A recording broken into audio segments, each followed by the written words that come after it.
guys, naiwan ko nga palang aking license ID doon sa campsite sa Norsagaray.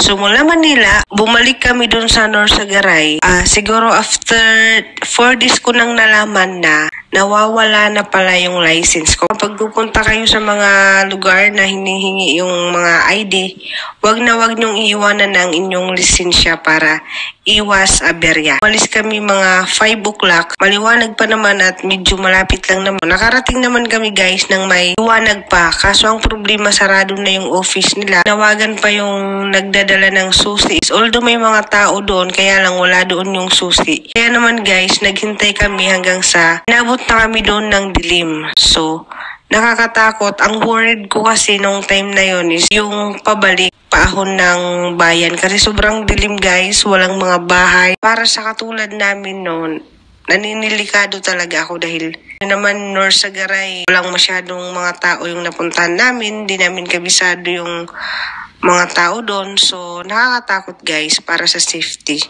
Pero buti na lang yung nagdala ng susi is nakasabay namin paahon doon sa may mga bahay-bahay na. So, yon.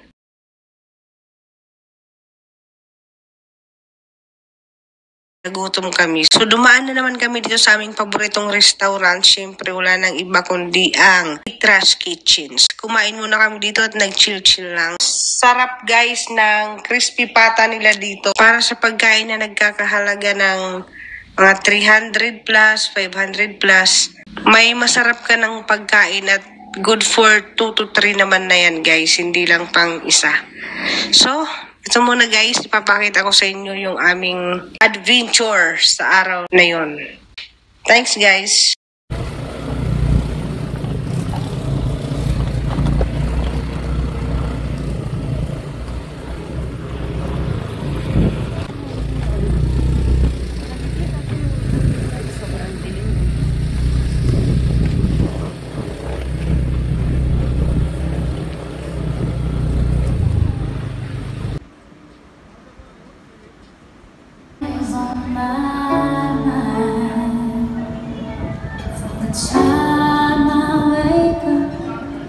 Till I close my eyes, she's everywhere I go. She's all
Ang crispy nito.